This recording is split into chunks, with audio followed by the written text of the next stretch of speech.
बिस्मिल्लाहिर्रहमानिर्रहीम। अस्सलामु अलैकुम वरहमतुल्लाहि वबरकातुहू। अच्छा जी, आज हम जो है बिज़नेस कम्युनिकेशन का लेक्चर नंबर 6 स्टार्ट करने लगे हैं। तो लेक्चर नंबर 6 जो है वो क्या था, रिज्यूम राइटिंग है।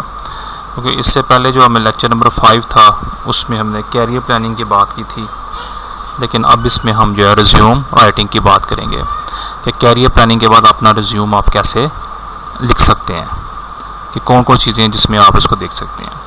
तो सबसे पहले हम बात करेंगे अभी कि रिज्यूम कितनी टाइप्स के हैं। तो नॉर्मली रिज्यूम 3 टाइप्स के होते हैं: functional resume, Chronicle resume, combinational resume. तो 3 तरह के हमारे पास क्या हैं जी, जो है वो क्या जी रिज्यूम हमारा फंक्शनल, क्रॉनिकल और कम्बिनेशन।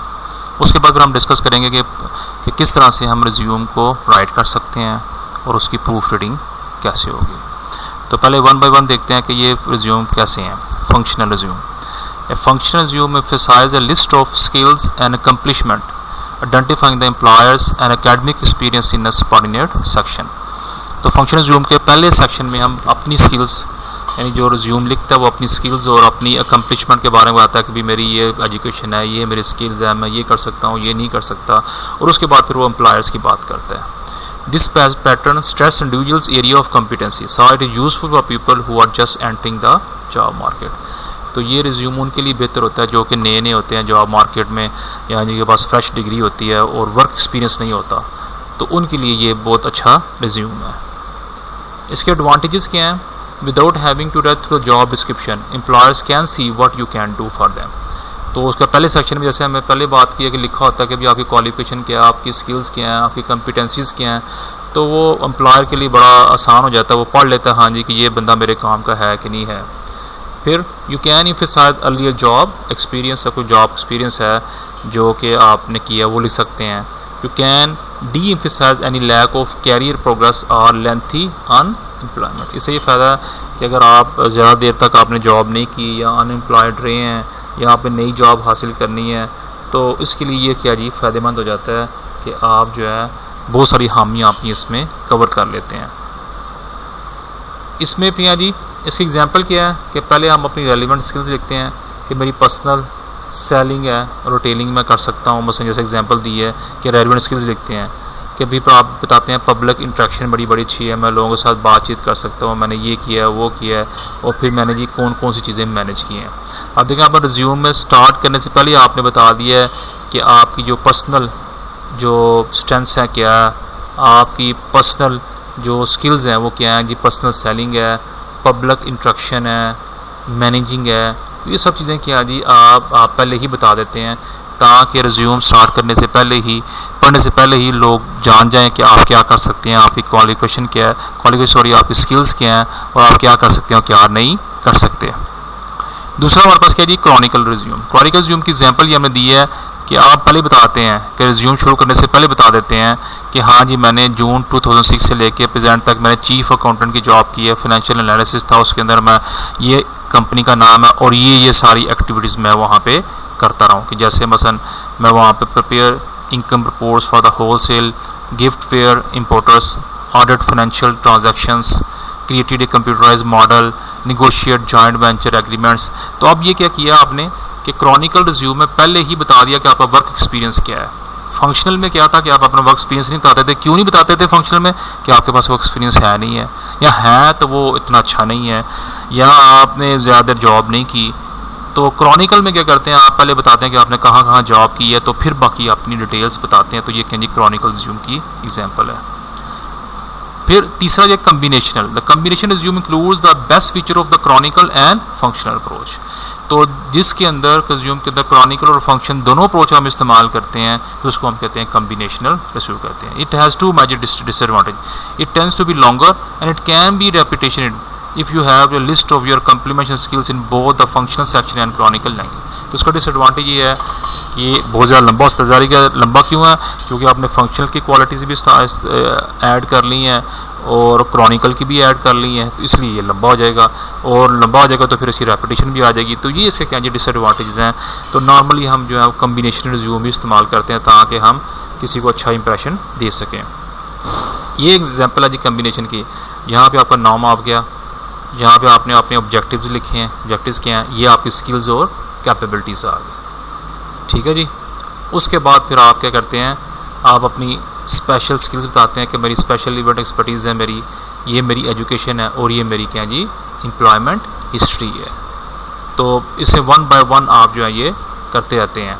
तो ये मसलन क्या था कि जैसे मैंने पीछे बता दिया कि आपके पास 3 तरह के रिज्यूम्स हैं। कौन कौन से हैं जी? पहला फंक्शनल, क्रॉनिकल और कम्बिनेशनल। तो कम्बिनेशनल जो है वो उसमें क्या जी दोनों चीज़ों को हम कंबाइन करके लिखते हैं। तो ये आपको एग्जांपल बता दी है। एग्जांपल में क्या जी, पहले आप अपना नाम वगैरह बताते हैं, उसके बाद फिर अपने ऑब्जेक्टिव्स, उसकी स्किल्स और कैपेबिलिटीज़, फिर क्या जी आप अपनी स्पेशल स्किल्स बताते हैं, एजुकेशन बताते हैं और एम्प्लॉयमेंट हिस्ट्री बताते हैं। तो नॉर्मली बहुत से लोग ये कम्बिनेशन को पसंद करते हैं क्योंकि इसमें कम्प्रिहेंसिव हो जाता है और इसमें सारी जो इंफॉर्मेशन ऐड अप हो जाती है। ये था मसलन रिज्यूम की टाइप। अब हम बात करेंगे कि किस तरह से आप अपने रिज्यूम को आपने ऑर्गेनाइज करना, किस तरह से आप अपना रिज्यूम राइट करेंगे। तो सबसे पहले बात आती है पॉइंट ए, ऑर्गेनाइजेशनल अप्रोच की आपकी। तो ऑर्गेनाइजेशन अप्रोच में आपने बताना है, आपने सोचना कि आपने क्रॉनिकल अप्रोच इस्तेमाल करनी है, फंक्शनल करनी है या कम्बिनेशन अप्रोच करनी है। तो हम पहले ही बात कर सके हैं कि अगर आपके पास अच्छी क्या कहते हैं एम्प्लॉयमेंट हिस्ट्री तो आप क्रॉनिकल इस्तेमाल करेंगे। अगर आपके पास आप फ्रेश हैं, आपके पास कोई भी एम्प्लॉयमेंट हिस्ट्री नहीं है या तो वो फिर आप फंक्शनल इस्तेमाल करेंगे। तो अगर आप समझते हैं कि आपके पास सब चीज़ें ठीक हैं तो फिर आप कम्बिनेशनल अप्रोच इस्तेमाल करेंगे। तो तीनों अप्रोचेस में आप सोचेंगे पहले आपने कौन सी अप्रोच इस्तेमाल करनी है। उसके बाद फिर क्या करते हैं आप, इसका पॉइंट बी, इसका फॉर्मेट और उसका स्टाइल, कि आपके रिज्यूम का फॉर्मेट और स्टाइल क्या होगा। तो उसमें कुछ चीज़ों का ख्याल रखना होता है। उसमें क्या जी, use short noun phrases and action verbs, not whole sentence. तो आप सेंटेंस नहीं लिखेंगे बल्कि शॉर्ट नाउन फ्रेजेस और एक्शंस लिखेंगे। नाउन फ्रेज जैसे मसलन एजुकेशनल, स्किल, डन, वर्क, यानी कि इस तरह की चीज़ें लिखेंगे कि जो कि पूरे सेंटेंस नहीं होंगे। यूज़ फैक्ट्स नॉट ओपिनियंस, जो फैक्ट्स हैं बल्कि ओपिनियन नहीं देंगे कि भाई मेरे ख्याल में ये हो सकता है, बल्कि फैक्ट्स होंगे कि आपने ये जॉब की है, इस डेट को ये जॉब की है। अडॉप्ट ए यू एटीट्यूड, आप यू एटीट्यूड इस्तेमाल करेंगे। Omit personal pronunciation, specially I को बहुत कम इस्तेमाल करेंगे, आई की जगह आप यू इस्तेमाल करेंगे। ठीक है जी। Omit the date of preparation, desire salary and work schedule, कि आप अपनी क्या कहते हैं डिज़ायर सैलरी नहीं बताएंगे, ना इस तरह की चीज़ें नहीं बताएंगे जिससे क्या जी अगर आपको रखने के लिए हिचकिचाए। यानी आप कभी भी अपनी सैलरी, अपनी जो है डेट ऑफ के अभी कब ज्वाइन करेंगे, वर्क शेड्यूल कैसा होगा, अभी इस वक्त काम कर सकते हैं उस वक्त काम, ये ऐसी चीज़ें नहीं बताएंगे। Use parallelism when listing multiple items, ठीक है, मल्टीपल आइटम्स को वन बाय वन लिस्ट करें। Use positive language, use wide space, quality paper and quality printing. तो क्या कि भी आप क्वालिटी पेपर, क्वालिटी प्रिंटिंग, यानी कि ये पहले जब रिज्यूम लिखने से आप उसका स्टाइल और फॉर्मेट का इजाज़, पहला क्या था ऑर्गेनाइज करेंगे उसको, दूसरा उसके फॉर्मेट का और स्टाइल का ख्याल रखेंगे। तीसरी बात क्या है, ओपनिंग, इंक्लूड कंटेंट। सबसे पहले आप अपना नेम और एड्रेस वगैरह लिखेंगे जैसे हमने पीछे आपको दिखाया था कम्बिनेशनल रिज्यूम में। फिर उसके बाद आप अपने कैरियर ऑब्जेक्टिव्स और स्किल्स समरी लिखेंगे। फिर आप अपने कैरियर ऑब्जेक्टिव को स्पेसिफाई करेंगे, उसमें टेस्ट लिखेंगे। फिर prepare 2 separate resume if you can perform 2 unrelated types of jobs. तो क्या वो कहता है जी अगर आपने 2 तरह की स्किल्स हैं आपके पास, मसलन आप आईटी में भी अच्छे हैं, अकाउंट्स में भी अच्छे हैं, तो अगर आप आईटी की जॉब के लिए अप्लाई करते हैं तो फिर आप आईटी का रिज्यूम ज़्यादा तैयार करें, और अकाउंट्स में अच्छे हैं तो अकाउंट्स के लिए ज़्यादा रिज्यूम तैयार करें। In a skill summary present your strongest qualification first. तो ये क्या जी ओपनिंग के लिए है। ओपनिंग में क्या आपका नेम, एड्रेस, ऑब्जेक्टिव्स, और अगर आप कुछ समझते हैं कि आपकी ज़्यादा क्वालिफिकेशन है तो फिर 2 तरह के रिज्यूम लिखें, अगर एक है तो फिर एक ही लिखें। फिर तीसरी चीज़ क्या जी आपकी एजुकेशन आ जाती है। पहले आपने क्या लिखा था जी, फॉर्मेट स्टाइल को स्टैक किया, दूसरे नंबर पे आपने उसकी ओपनिंग की, नेम, एड्रेस, ऑब्जेक्टिव के साथ। तो तीसरे नंबर पे आपकी क्या आ जाएगी, education. List the name and location of every post secondary school you are attended with dates and with degree and certificate obtain. तो जो भी आपने ऑब्टेन किया है कि भी आपने कहाँ से अपनी डिग्री हासिल की है, आपने मैट्रिक, इंटर, बैचलर्स, मास्टर्स कहाँ से हासिल किया है, किस किस स्कूल से किया है, उनके आप आगे नाम लिखें, अपनी परसेंटेज लिखें, अगर अच्छी परसेंटेज है लिखें, अगर अच्छी परसेंटेज है तो ना लिखें, अगर अच्छी परसेंटेज नहीं है तो फिर ना लिखें, पे लिखें, और सारी चीज़ों को आप वन बाय लिस्ट कर दें। फिर आप जो सेमिनार वर्कशॉप किए हैं तो वो भी एजुकेशन के सेक्शन में आप डाल दें। फिर उसके बाद वर्क एक्सपीरियंस, स्किल और अकम्पलीमेंट के list of all relevant work experience, paid employment, voluntary work and internship, जहाँ पे आपने जॉब किया, पैसे मिले हैं वही लिखे हैं। वॉलंटरी की, वॉलंटरी का मतलब कि आपने जहाँ पे फ्री काम किया है या सोशल वर्क किया है तो वो भी लिख दें। इंटर्नशिप की है जहाँ पे वो लिखें। आप ये बताएं कि फुल टाइम किया है, पार्ट टाइम किया है, और नेम और लोकेशन एम्प्लॉयर्स की डेट के साथ, जॉब टाइटल, और जो भी आपकी कम्प्लीमेंट हुई या जो आपने जॉब के दौरान जो जो चीज़ें की उन सबको आप वन बाय वन क्या जी लिस्ट कर दें, जो वर्क एक्सपीरियंस हो जाएगा ई सेक्शन में। फिर आपके पास आ जाएगा कि आपकी कौन सी एक्टिविटीज़ हैं और अचीवमेंट क्या है। List all the relevant office and leadership positions, list projected you have undertaken, projects you have undertaken, show the ability such as writing or speaking, and list publications and communication services, list and other information such as your proficiency in language other English, mention ability to operate special equipment, screw, technical computer and software skills। अब इस section के अंदर आप अपनी activities बताएंगे। अभी आपको कौन कौन सी एक्टिविटीज़ आती हैं, कौन से काम आप आते हैं, कौन से काम नहीं आती है। आपको इंग्लिश के अलावा कुछ दूसरी लैंग्वेज भी आती है, आपको कंप्यूटर ऑपरेट करना अच्छा आता है, कंप्यूटर में ये सॉफ्टवेयर आपको अच्छी तरह इस्तेमाल कर सकते हैं। आप में लीडरशिप की क्वालिटीज़ हैं, मैनेजमेंट की क्वालिटीज़ हैं, ये सब चीज़ें क्या हैं जिसमें लिखेंगे। उसके बाद फिर आपकी क्या आ जाएगी, पर्सनल डिटेल आ जाएगी। Omit personal detail that might be seen as a negative or use to discriminate against you. वो कहता है अपनी पर्सनल चीज़ें वो नहीं लिखी जिससे कि क्या जी किसी को नेगेटिव इंप्रेशन आपकी तरफ जाए या कोई आपको डिस्क्रिमिनेट करे। एंड लीव पर्सनल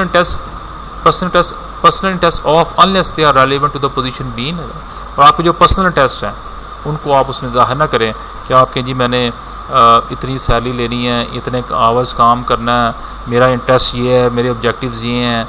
यानी अपनी जो पर्सनल चीज़ें हैं वो आप उसमें शेयर ना करें क्योंकि हो सकता है कि वो आपके अगेंस्ट चली जाएँ। List reference only with permission to do so, references हैं उनको लिखें। Balance common language with current jargons। And another way to maximize hits on your resume is to use words that our potential employer will understand. For example, use keywords not input, keyboard not input device। देखिए आप बहुत सारी चीज़ें ऐसी होती हैं जो कि दूसरों को नहीं पता होती, इसलिए जब भी आप अपने रिज्यूम में ऐसे वर्ड इस्तेमाल करें जो कि दूसरे को समझ आ जाए आसानी के साथ, मुश्किल में ना पड़े। ऐसे मसलन कंप्यूटर में हम कीबोर्ड का मतलब क्या है, कोई इनपुट डिवाइस है, इनपुट डिवाइस भी लिख सकते हैं आप, लेकिन कीबोर्ड लिखेंगे तो मोर स्पेसिफिक हो जाएगा। इसी तरह जहाँ पे ऑब्जर्वेशन इस्तेमाल हो, जैसे BA MBA जो आप समझते हैं कि आपका एम्प्लॉयर समझ सकता है तो आप उसको उसमें लिखें, अदरवाइज इन चीज़ों को ना लिखें क्योंकि इससे मिसअंडरस्टैंडिंग पैदा होती है। और आखिर में क्या करें, आप अपने जो रिज्यूम को जो है वो क्या करें, उसकी प्रूफ रीडिंग करें। तो ये था मसलन के भी रिज्यूम आप कैसे लिखते हैं और किस तरह से आप करते हैं। तो जैसे मैंने पहले बात की कि रिज्यूम 3 तरह के हैं, एक फंक्शनल अप्रोच है, एक उसकी क्रॉनिकल अप्रोच है और एक उसकी क्या जी कम्बिनेशन में हम जब फंक्शनल और क्रॉनिकल दोनों को इकट्ठा कर देते हैं तो वो क्या बन जाती है, उसकी कम्बिनेशन अप्रोच बन जाती है। तो फंक्शनल रिज्यूम को भी हमने एग्जांपल दी है कि वो कैसे लिखना है, और क्रॉनिकल जो है उसकी भी एग्जांपल दी है कैसे लिखना है, और फिर हमने जो है आखिर में बात की है कि भाई किस तरह से हम अच्छा रिज्यूम लिख सकते हैं। कैसे लिख सकते हैं कि भी सबसे पहले हमें डिसाइड करना है कि हमें उसको क्रॉनिकल लिखना है, फंक्शन लिखना है या कम्बिनेशन अप्रोच। तो नॉर्मली हम क्या करते हैं, अच्छा रिज्यूम लिखने के लिए कम्बिनेशन अप्रोच कंबाइंड अप्रोच इस्तेमाल करते हैं। तो कंबाइंड अप्रोच में जैसे मैं बात की थी कि सबसे पहले हम अंदाज़ा रखते हैं कि हमारा फॉर्मेट और स्टाइल क्या होगा। तो ये चीज़ें कुछ हैं उसमें फॉर्मेट स्टाइल में लिस्ट कर दी हैं। फिर उसकी ओपनिंग कैसे करेंगे, नेम एड्रेस से, और अपनी क्या लिखेंगे, अपने ऑब्जेक्टिव्स लिखेंगे। तीसरा सेक्शन आपका एजुकेशन का होगा, अपनी एजुकेशन लिस्ट करेंगे। चौथा आपका सेक्शन क्या होगा जिसमें वर्क एक्सपीरियंस, स्किल्स और अकम्प्लीमेंट लिखेंगे। 5वें के अंदर अपनी एक्टिविटीज़ और अचीवमेंट लिखेंगे। 6ठे में आप अपना पर्सनल डेटा लिखेंगे, उसमें पर्सनल डेटा वगैरह लिखेंगे और उसमें बताया गया क्या चीज़ें लिखनी क्या चीज़ें, और आखिर में आप उसकी क्या करेंगे, प्रूफ राइटिंग करेंगे। तो ये था स्टेप्स के जिसके थ्रू हम कह सकते हैं कि अभी आप एक अच्छा रिज्यूम लिख सकते हैं। और अच्छा रिज्यूम जो है लिखने के लिए क्या क्या चीज़ें चाहिए, तो ये हम जो है उसको अच्छे तरीके से हम उसमें ऐड कर सकते हैं। तो यहाँ पे आगे हमारा लेक्चर नंबर 6 ख़त्म हो गया रिज्यूम राइटिंग का। तो नेक्स्ट इंशाल्लाह फिर हम लेक्चर नंबर 6 में आपके डिफरेंट सब्जेक्ट के बारे में बात करेंगे आपसे।